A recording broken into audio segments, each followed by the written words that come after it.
Hello everyone, मेरे YouTube channel में आप सबका स्वागत है। अगर आप एनसीईआरटी की इंग्लिश और सामाजिक पढ़ना चाहते हैं तो इस चैनल को सब्सक्राइब करें और बेल आइकन को दबाएं ताकि आपको सारे नोटिफिकेशन मिलते रहें।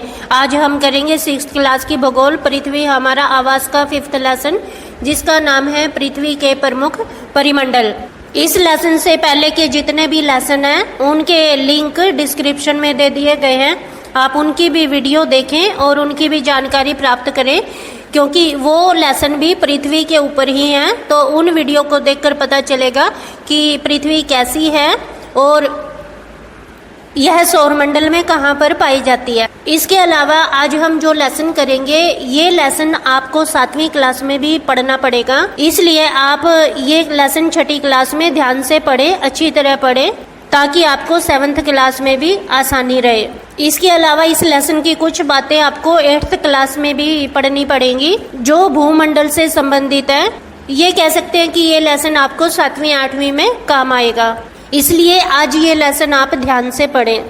जब आप 6th क्लास की भूगोल का फर्स्ट लेसन पढ़ेंगे सौरमंडल में पृथ्वी, तो आप उसमें पाएंगे कि पृथ्वी ही एक ऐसा ग्रह है जिस के ऊपर जीवन संभव। पृथ्वी पर वनस्पति पाई जाती है, जिसके कारण वायुमंडल में ऑक्सीजन की मात्रा पाई जाती है। ऑक्सीजन ऐसी गैस है जिसे सभी जीव जंतु और मनुष्य प्राणी सांस के द्वारा लेते हैं और कार्बन डाइऑक्साइड गैस छोड़ते हैं। कार्बन डाइऑक्साइड गैस पौधों के लिए आवश्यक होती है, क्योंकि पौधे सांस के द्वारा कार्बन डाइऑक्साइड लेते हैं। इसके अलावा पृथ्वी पर ही जल पाया जाता है। आप इस लेसन से पहले के लेसन्स की वीडियो देखेंगे तो आप पाएंगे कि पृथ्वी को आकाश से देखते हैं तो ये नीले रंग की दिखाई देती है। पृथ्वी पर जल की मात्रा अधिक होने के कारण ही यह हमें ऊपर से नीले रंग की दिखाई देती है। 7th क्लास में वायु के ऊपर एक अलग से लेसन बनाया गया है जो वायुमंडल का ही हिस्सा होती है, और एक लेसन जल के ऊपर बनाया गया है और जल जलमंडल का ही भाग होता है। पेपर में ये क्वेश्चन पूछा जाता है कि पृथ्वी पर ही जीवन क्यों संभव है, तो इसका आंसर यही बनता है, पृथ्वी एकमात्र ऐसा ग्रह है जिसके ऊपर जीवन संभव है, क्योंकि पृथ्वी के ऊपर भूमि, जल और वायु मौजूद है। इसलिए हम ये कह सकते हैं कि पृथ्वी ही एक ऐसी सतह है जिसमें पर्यावरण के 3 महत्वपूर्ण घटक मिलते हैं, जिनका नाम है भूमंडल, वायुमंडल और जलमंडल। इसके अलावा जीवमंडल एक सीमित क्षेत्र होता है जहाँ पर स्थल होता है, जल होता है और वायु होती है, और इन सभी चीजों के कारण जीवन संभव होता है। तो आइए सबसे पहले हम भूमंडल के बारे में पढ़ते हैं। भूमंडल पढ़ने से पहले हम कुछ शब्द अर्थों को जान लेते हैं। जैसे लिथोस का अर्थ होता है पत्थर, एटमास का अर्थ होता है वाष्प, ह्यूडर का अर्थ होता है जल, बायोस का अर्थ होता है जीवन।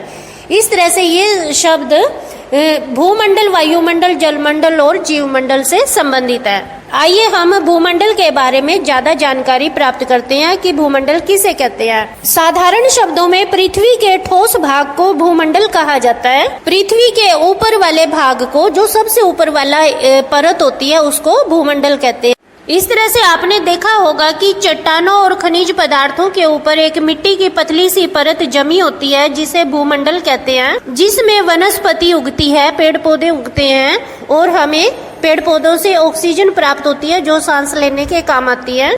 पृथ्वी के अलग अलग हिस्सों में जब हम घूमने के लिए जाते हैं तो हम रास्ते में देखते हैं कि कहीं पर पहाड़ होते हैं, कहीं पर खाइयाँ होती हैं, घाटियाँ होती हैं या महासागर होता है। इस तरह से हम भूमंडल को 2 भागों में बांटते हैं। एक तो वो हिस्सा जहाँ पर जमीन ही जमीन होती है उसे महाद्वीप कहते हैं, और दूसरा वह हिस्सा जहाँ पर जल ही जल होता है उसे महासागरीय बेसिन कहा जाता है। संसार के सभी महासागर आपस में जुड़े हुए हैं। जब आप ग्लोब को देखते हैं तो आप पाएंगे कि पृथ्वी के चारों तरफ जल ही जल होता है, जिसे महासागरीय बेसिन कहते हैं या महासागर कहते हैं। जब आप चित्र 5.1 को देखते हैं तो ये जो नीले रंग का हिस्सा दिखाई दे रहा है ये महासागर का हिस्सा है, पानी है यहाँ पर। तो इस तरह से आप देखते हैं कि बीच बीच में जो अलग अलग रंग दिखाई दे रहे हैं ये जमीन के हिस्से हैं, जिसे स्थल मंडल या भूमंडल कहते हैं। तो हम पूरी पृथ्वी पर या तो हम जलमंडल देखते हैं या भूमंडल देखते हैं। इस चित्र को देखकर आप ये समझ जाएंगे कि सारे संसार के जो महासागर हैं वो एक दूसरे से जुड़े हुए हैं, लेकिन जो जमीन का हिस्सा है वो जुड़ा हुआ नहीं है, वो अलग अलग है। लेकिन कुछ जमीन के हिस्से आपस में जुड़े हुए हैं। जैसे हम देखते हैं उत्तर अमेरिका और दक्षिण अमेरिका, ये बिल्कुल अलग अलग ना होकर एक संकरी पट्टी से जुड़े हुए हैं, बिल्कुल पतली पट्टी से बीच में से जुड़े हुए हैं। इसी तरह आप यूरोप और एशिया को देखते हैं तो ये आपस में जुड़े हुए हैं। और इसके अलावा अगर आप अफ्रीका और ऑस्ट्रेलिया को देखते हैं तो ये आपस में जुड़े हुए नहीं हैं या किसी भी महाद्वीप से जुड़े हुए नहीं हैं, ये अलग है। इसलिए हम ये कह सकते हैं कि जो बड़े बड़े महाद्वीप होते हैं वो बीच बीच में होते हैं, पानी के बीच बीच में होते हैं। कुछ महाद्वीप आपस में जुड़े हुए हैं जबकि कुछ महाद्वीप बिल्कुल अलग हैं। और जब आप किसी महाद्वीप पर एक स्थान से दूसरे स्थान पर जाते हैं तो आप रास्ते में ऊंचे ऊंचे पहाड़ों को देखते हैं। उनकी ऊंचाई, उनके शिखर की ऊंचाई भूमंडल से बहुत ज्यादा ऊंची होती है। जैसे सबसे ऊंचा शिखर माउंट एवरेस्ट समुद्र तल से 8,848 मीटर ऊंचा है। हम ये कह सकते हैं कि जो भूमंडल के ऊपर अलग अलग स्थल आकृतियां होती हैं उनकी ऊंचाई भी अलग अलग होती है या उनकी गहराई भी अलग अलग होती है। इसके अलावा जो जलमंडल पाया जाता है, महासागर पाया जाता है पूरी पृथ्वी पर, उसका एक ही लेवल होता है। वह किसी स्थान पर ऊंचा और किसी स्थान पर नीचा नहीं होता है। लेकिन महासागर के अंदर की गहराई, जमीन की गहराई अलग अलग हो सकती है। जैसे विश्व का सबसे गहरा भाग प्रशांत महासागर का मेरियाना गर्त है, उसकी गहराई 11,022 मीटर है। यानी कि जो पानी की सतह होती है जिसके ऊपर लहरें होती हैं वह सतह तो एक समान होती है, ऊंची नीची नहीं होती। लेकिन जो समुद्र की जमीन होती है वो ऊंची नीची हो सकती है। इसी तरह से महाद्वीपों के ऊपर जो जमीन की अलग अलग स्थल आकृतियां होती हैं वह भी ऊंची नीची होती है।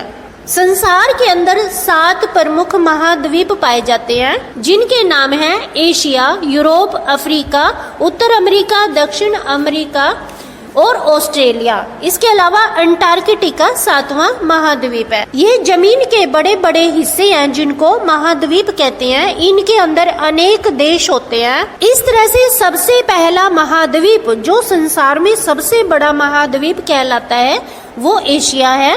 एशिया पृथ्वी के कुल क्षेत्रफल का 1/3 भाग है। यानी कि हमने जिस भूमंडल की बात की है या जिस पृथ्वी की बात की है, अगर उसके 3 हिस्से किए जाएं तो एक ही हिस्सा एशिया है और बाकी 2 हिस्से दूसरे महाद्वीप हैं। ग्लोब के ऊपर आपको यह महाद्वीप पूर्वी गोलार्ध में मिलेगा। हमारा भारत देश भी एशिया का ही देश है। एशिया के अंदर ही भारत आता है जिसके अंदर से कर्क रेखा होकर गुजरती है। कर्क रेखा विषुवत वृत्त के ऊपर पाई जाती है। ये आप पहले पिछले लेसन में पढ़ चुके हैं। एशिया के पश्चिम में यूराल पर्वत है जो इसे यूरोप से अलग करता है। आप 5.1 चित्र में यूरोप और एशिया के बीच में एक लाइन, लाल लाइन देख रहे हैं जिसका नाम है यूराल पर्वत। तो ये एक पहाड़ है और ये इन दोनों महाद्वीपों को, यूरोप को और एशिया को अलग करता है। जैसे हमारे देश में हिमालय पर्वत है वो भारत और चीन को अलग करता है, इसी तरह यूराल पर्वत यूरोप और एशिया को अलग करता है। यहाँ पर कुछ स्थान ऐसा होता है जो यूरोप और एशिया का मिला जुला होता है, इसलिए इसे यूरेशिया कहा जाता है। यूरोप जमा एशिया, यूरेशिया। इस स्थान का नाम यूरेशिया है। एशिया के बाद हम यूरोप की बात करते हैं। ये एक छोटा सा महाद्वीप है जो आप इस चित्र में देख रहे हैं, तो ये छोटा है।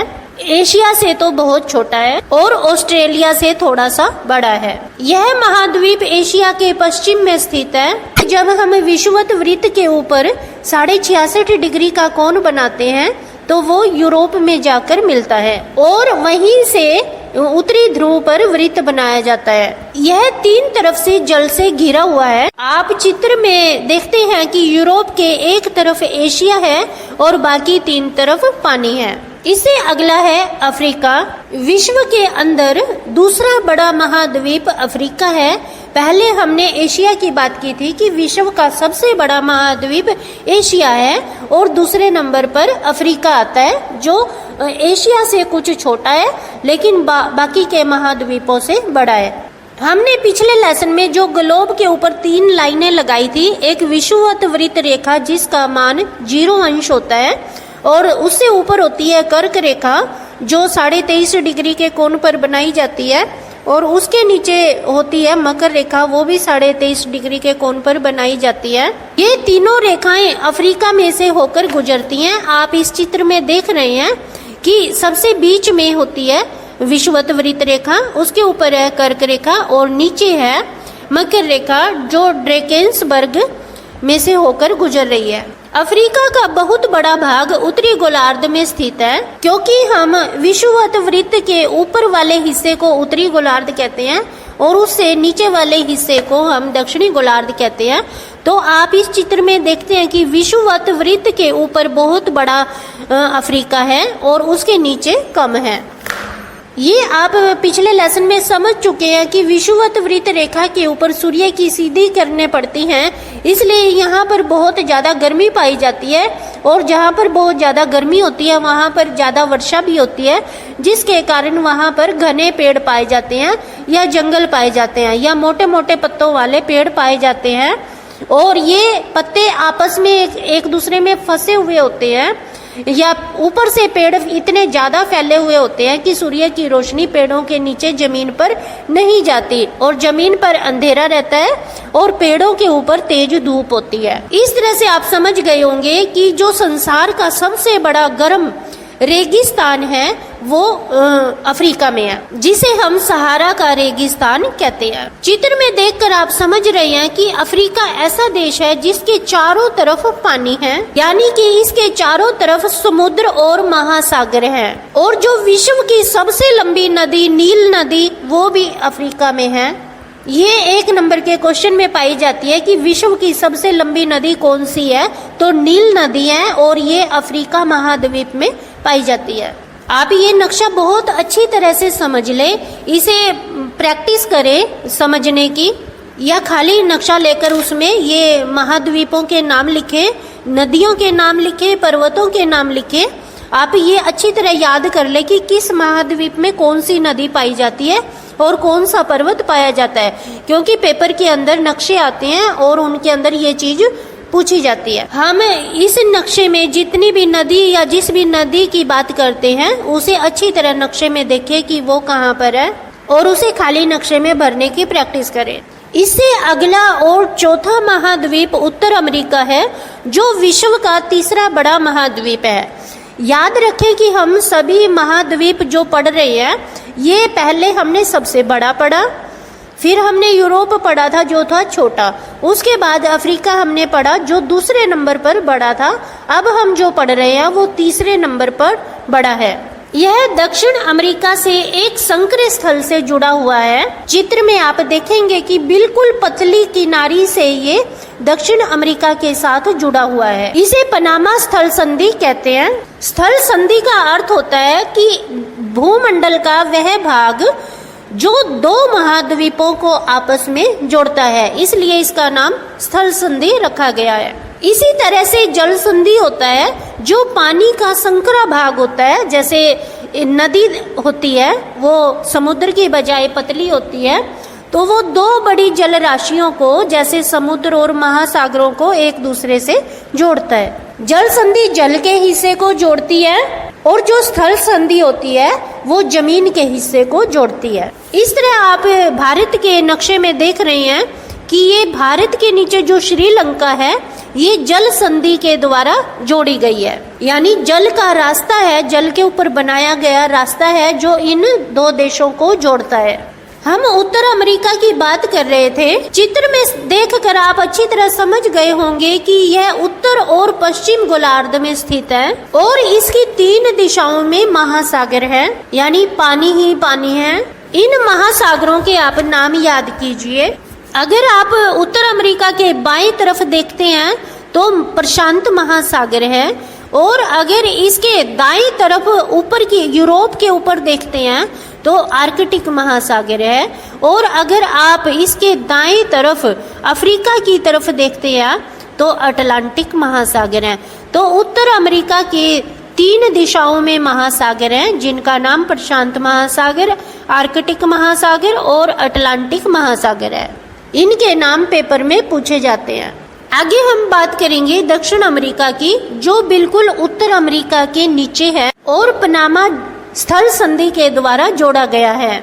चित्र में देखकर आप समझ गए होंगे कि दक्षिण अमेरिका विषुवत वृत्त के बिल्कुल नीचे है, इसलिए इसका ज्यादा हिस्सा दक्षिणी गोलार्ध में स्थित है। उत्तरी गोलार्ध में बहुत थोड़ा हिस्सा है। इसके भी बाएं तरफ प्रशांत महासागर है और दाएं तरफ अटलांटिक महासागर है। तो आप समझ गए होंगे कि दक्षिण अफ्रीका 2 महासागरों से घिरा हुआ है, यानी इसके दाएं और बाएं तरफ 2 महासागर पाए जाते हैं। चित्र में देखकर आप ये भी समझ रहे हैं कि इसके अंदर से एक तो विषुवत रेखा गुजरती है और दूसरी मकर रेखा गुजरती है, लेकिन कर्क रेखा इसके अंदर से नहीं गुजरती, वो इसके ऊपर है जो उत्तर अमेरिका में से गुजरती है। उत्तर अमेरिका में केवल एक ही रेखा कर्क रेखा गुजरती है और कोई रेखा नहीं गुजरती। इसके अलावा हम ये बताना भूल गए थे कि उत्तर अमेरिका में रॉकी पर्वत है, जो बहुत बड़ा पर्वत है। इसके अलावा अपलेशियर पर्वत है। दक्षिण अमेरिका में एंडीज पर्वत है, जो दक्षिण अमेरिका के उत्तर से लेकर दक्षिण तक फैला हुआ है, यानी कि पूरे पश्चिम तट तक फैला हुआ है। इसको विश्व की सबसे लंबी पर्वत श्रृंखला कहते हैं, जिसका नाम एंडीज है। और दक्षिण अमेरिका में विषुवत वृत्त के बिल्कुल नीचे अमेजन नदी पाई जाती है, जो विश्व की लंबी नदियों में आती है। आगे हम पढ़ते हैं ऑस्ट्रेलिया। ये विश्व का सबसे छोटा महाद्वीप है, जो कि पूरी तरह से दक्षिणी गोलार्ध में स्थित है। और चित्र में देखकर आप समझ गए होंगे कि इसके चारों तरफ महासागर है या समुद्र है। इसे द्वीपीय महाद्वीप भी कहा जाता है, क्योंकि जो महासागर के अंदर एक छोटा जमीन का हिस्सा होता है उसे द्वीप कहते हैं। ऑस्ट्रेलिया के बाएं तरफ हिंद महासागर है और दाएं तरफ प्रशांत महासागर है। तो आप समझ गए होंगे कि इसके दोनों तरफ 2 महासागर पाए जाते हैं, जो चारों तरफ फैले हुए हैं। इसके आगे हम अंटार्कटिका पढ़ेंगे, जो एक बहुत बड़ा महाद्वीप है और जो पूरी तरह से दक्षिणी गोलार्ध में स्थित है।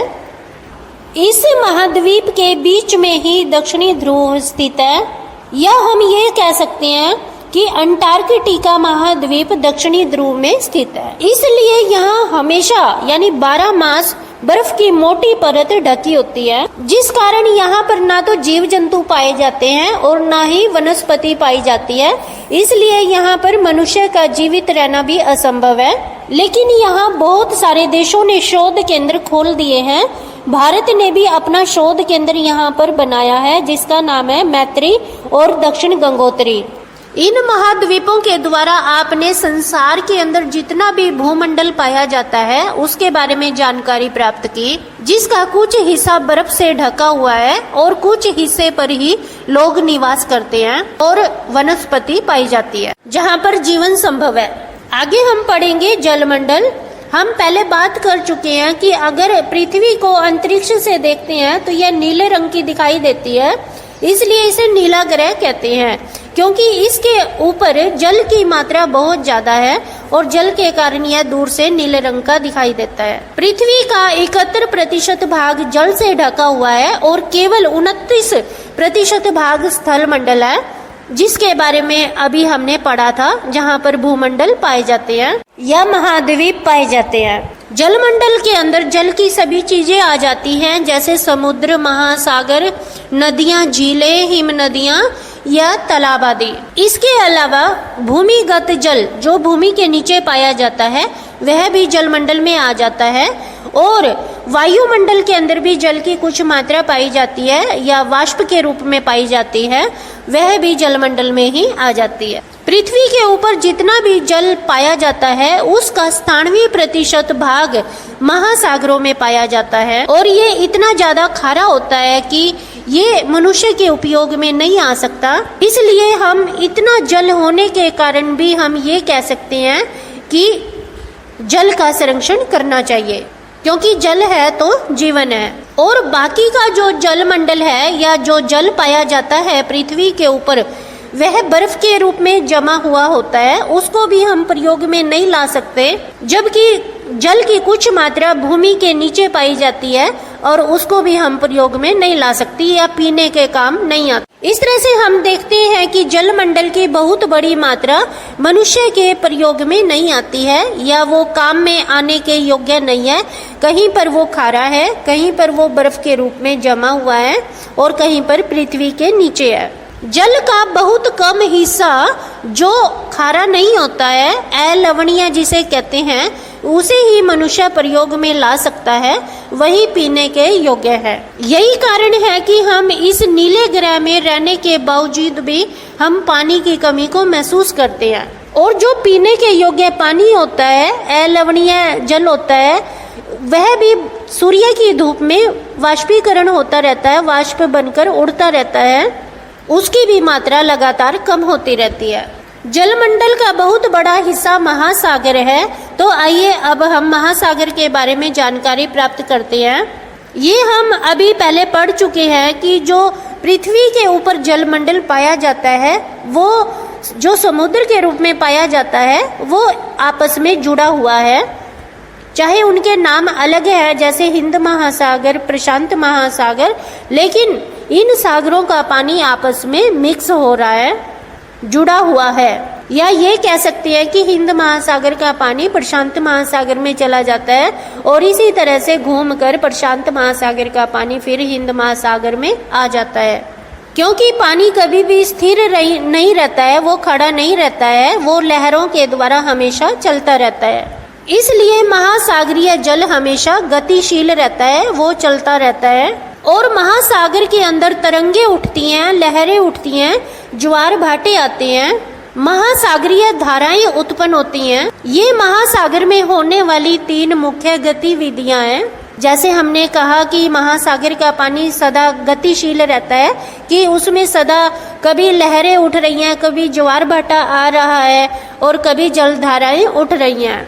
बड़े से छोटे आकार के आधार पर 4 प्रकार के महासागर प्रमुख हैं, जिनके बारे में हम आगे पढ़ेंगे। जिनका नाम है प्रशांत महासागर जो सबसे बड़ा है, अटलांटिक महासागर उससे छोटा है, और तीसरे नंबर पर आता है हिंद महासागर, और चौथे नंबर पर है आर्कटिक महासागर जो सबसे छोटा महासागर है। इस तरह से सबसे पहले सबसे बड़ा, फिर दूसरे नंबर पर उससे छोटा, तीसरे नंबर पर उससे छोटा और चौथे नंबर पर सबसे छोटा महासागर है। साइज के आधार पर इनके नाम आप याद कर लें। जैसे अभी हमने कहा प्रशांत महासागर सबसे बड़ा महासागर है। यह पृथ्वी के 1/3 हिस्से पर फैला हुआ है, कि अगर हम पृथ्वी के 3 हिस्से करें तो एक हिस्सा प्रशांत महासागर का है। पृथ्वी का सबसे गहरा मेरियाना गर्त प्रशांत महासागर में ही है, जिसकी गहराई 11,022 मीटर है। ये संसार का सबसे गहरा गर्त है। प्रशांत महासागर लगभग गोलाकार है, वृत्ताकार है, और इसके चारों तरफ एशिया, ऑस्ट्रेलिया, उत्तर और दक्षिण अमेरिका स्थित हैं। आपने विश्व के नक्शे में देखा था कि चारों तरफ जल फैला हुआ है और चारों तरफ ही महाद्वीप पाए जाते हैं। सबसे छोटे महासागर का नाम अटलांटिक महासागर है। यह अंग्रेजी भाषा के एस अक्षर के आकार का है। इसके पश्चिमी किनारे पर उत्तर और दक्षिण अमेरिका है तथा पूर्वी किनारे पर यूरोप और अफ्रीका है। अटलांटिक महासागर की जो तट रेखा है बहुत दंतुरित है। दंतु मीन्स दांत, जैसे हमारे दांत होते हैं तीखे, इस तरह से ये चित्र में दिखाया गया है कि इसकी जो बाहरी सीमा है वो दांतों के तरह है, इसलिए इसे दंतुरित तट रेखा कहते हैं। और यहाँ पर बहुत सारे पत्तन पाए जाते हैं जो समुद्री जहाजों के अड्डे होते हैं। जिन्हें बंदरगाह भी कहते हैं, और व्यापार की दृष्टि से भी ये बहुत व्यस्त महासागर है। हिंद महासागर ऐसा महासागर है जिसका नाम हमारे भारत के नाम पर रखा गया है कि हमारे भारत को हिंदुस्तान कहते हैं और इस महासागर का नाम हिंद महासागर है। इसलिए ये क्वेश्चन आता है कि ये किस महासागर का नाम भारत के नाम पर रखा गया है। ये महासागर आकृति में त्रिभुज के जैसा है। इसके उत्तर में एशिया, पश्चिम में अफ्रीका और पूर्व में ऑस्ट्रेलिया स्थित है। अगला है आर्कटिक महासागर, जो उत्तर ध्रुव में स्थित है या यहाँ पर उत्तर ध्रुव वृत्त बनता है। यह उत्तरी ध्रुव वृत्त के चारों ओर फैला हुआ है। चित्र में देखकर आप समझ सकते हैं कि आर्कटिक महासागर का जल प्रशांत महासागर के जल से जल संधि के द्वारा जुड़ा हुआ है और इस जल संधि का नाम है बेरिंग जल संधि। इसके एक तरफ उत्तर अमेरिका है और दूसरी तरफ यूरेशिया है। आगे हम वायुमंडल के बारे में पढ़ेंगे कि वायुमंडल में कितनी परतें पाई जाती है। सबसे पहले हम ये जानेंगे कि हमारे चारों ओर जो वायु की पतली परत पाई जाती है उसे वायुमंडल कहते हैं। वायुमंडल से ही हमें सांस लेने के लिए ऑक्सीजन मिलती है, जिस कारण इस ग्रह पर जीवन संभव है। वायुमंडल के कारण ही पृथ्वी को दूसरे ग्रहों से अद्भुत ग्रह कहा जाता है। पृथ्वी को अद्भुत ग्रह इसलिए कहते हैं क्योंकि यहाँ पर जलमंडल भी है, वायुमंडल भी है और भूमंडल भी है। जब सूर्य से हानिकारक किरणें आती हैं पृथ्वी की तरफ, तो ये वायुमंडल ही उन हानिकारक किरणों को रोक लेता है, और अगर ये वायुमंडल ना होता तो सूर्य की हानिकारक किरणों से हम जलकर भस्म हो जाते, जिससे पृथ्वी पर मनुष्य ही खत्म हो जाते। इस तरह से ये वायुमंडल हमें सूर्य की हानिकारक किरणों से बचाता है। ये वायुमंडल आसमान में 1600 किलोमीटर की ऊंचाई तक फैला हुआ है। वायुमंडल को उसके घटकों, तापमान और अन्य आधार पर 5 परतों में बांटा जाता है, जिनके नाम सबसे नीचे सौरमंडल है, उसके ऊपर समताप मंडल है, उसके ऊपर मध्य मंडल है और उसके ऊपर आयन मंडल और सबसे ऊपर बहिर्मंडल है। वायुमंडल आप 7वीं क्लास में वायु लेसन में भी पढ़ेंगे, सेम यही चीज आप वहां पर पढ़ेंगे। इसलिए आप इस चीज को आज ध्यान से पढ़ें ताकि आपको 7वीं क्लास में आसानी रहे। वायुमंडल के अंदर अनेक गैसें पाई जाती हैं, जिनमें oxygen, nitrogen, carbon dioxide gas, argon और हीलियम आदि गैसें पाई जाती हैं। वायुमंडल के अंदर सबसे ज्यादा पाई जाने वाली गैस नाइट्रोजन है, जिसकी मात्रा 78% है। या हम ये कह सकते हैं कि वायुमंडल के अंदर 78% नाइट्रोजन पाई जाती है, जो सबसे ज्यादा गैस है। बाकी की गैसें उससे कम मात्रा में पाई जाती हैं। दूसरे नंबर पर आती है ऑक्सीजन, जो हमारे सांस लेने के काम आती है। इसके अलावा कार्बन डाइऑक्साइड गैस और आर्गन गैस की मात्रा केवल 1% है। ये सभी गैसें मनुष्य जगत के लिए बहुत महत्वपूर्ण है, क्योंकि जैसे ऑक्सीजन से हम सांस लेते हैं, नाइट्रोजन प्राणियों की वृद्धि में काम आती है, कार्बन डाइऑक्साइड गैस को पौधे सांस के द्वारा लेते हैं और अपना भोजन बनाते हैं, और जो ओजोन गैस होती है वायुमंडल के अंदर, वो पृथ्वी की हानिकारक किरणों से हमें बचाती है। वायुमंडल के अंदर जो कार्बन डाइऑक्साइड गैस पाई जाती है, वह पृथ्वी के द्वारा छोड़ी गई ऊष्मा को अवशोषित कर लेती है, अपने अंदर समा लेती है। सूर्य की धूप के कारण पृथ्वी भी गर्म हो जाती है, इसलिए पृथ्वी भी ऊष्मा छोड़ती है और उस ऊष्मा को कार्बन डाइऑक्साइड गैस अपने में अवशोषित कर लेती है, जिससे पृथ्वी गर्म रहती है और यह पौधों की वृद्धि के लिए आवश्यक है। यानी पृथ्वी के ऊपर ऊष्मा का एक संतुलन बना रहता है, और जैसे जैसे हम वायुमंडल में ऊपर की तरफ जाते हैं तो तापमान भी घटता जाता है। हम ये कह सकते हैं कि पृथ्वी के ऊपर सबसे ज्यादा गर्मी पाई जाती है, और जैसे जैसे हम ऊपर की तरफ जाते हैं तो ये गर्मी कम होती जाती है। ये वायुमंडल पृथ्वी के ऊपर दबाव डालता है, और यह सभी स्थानों पर एक जैसा नहीं पाया जाता है। किसी स्थान पर इसका घनत्व बहुत ज्यादा होता है और किसी स्थान पर इसका घनत्व कम होता है। या ये कह सकते हैं कि कुछ स्थानों पर इसका वायु दाब बहुत ज्यादा होता है और कुछ स्थानों पर वायु दाब कम होता है। और पृथ्वी पर जो हवा चलती है वह उच्च वायु दाब से निम्न वायु दाब की तरफ चलती है। उच्च वायु दाब को ठंडी हवा कहते हैं और निम्न वायु दाब को गर्म हवा कहते हैं। या ये कह सकते हैं कि जो उच्च वायु दाब वाली गैस होती है वो ठंडी होती है, ठंडी वायु होती है, और निम्न वायु दाब वाली गैस गर्म होती है। इसलिए ठंडी हवा गर्म हवा की ओर जाती है। यही कारण है कि जो कमरे के अंदर एग्जॉस्ट फैन लगाया जाता है, जो गर्म हवा को बाहर निकालता है, वो दीवार के ऊपर की तरफ लगाया जाता है, क्योंकि गर्म हवा ऊपर उठती है और ठंडी हवा नीचे की तरफ आती है। आगे हम पढ़ेंगे जीवमंडल। पृथ्वी के ऊपर जो पेड़ पौधे, जीव जंतु और मनुष्य पाए जाते हैं, इनको जीवमंडल कहते हैं या जैवमंडल कहते हैं। ये वह भाग है जहाँ पर जीवन मौजूद है। यहाँ पर जीवों की बहुत सी प्रजातियां पाई जाती हैं। इसमें सूक्ष्म जीव भी होते हैं, बैक्टीरिया से लेकर स्तनधारी जीव इसमें पाए जाते हैं। सभी प्रकार के जीव जंतु पाए जाते हैं, चाहे वो सूक्ष्म हैं या वो बहुत बड़े साइज वाले। मनुष्य सहित सभी प्राणी, जीवित रहने वाले जीव जंतु, पेड़ पौधे इस जीव मंडल में आ जाते हैं। जीव मंडल को भी हम दो भागों में बांट सकते हैं, एक जंतु जगत और दूसरा पादप जगत।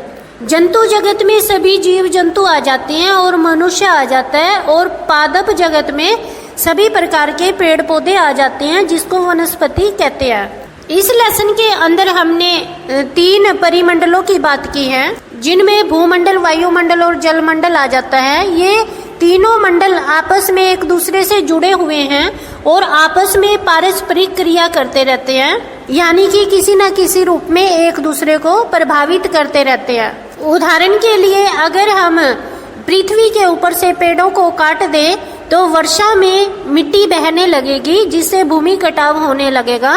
तो इस तरह से हम देखते हैं कि वनस्पति को काटने से भूमंडल का नुकसान होता है।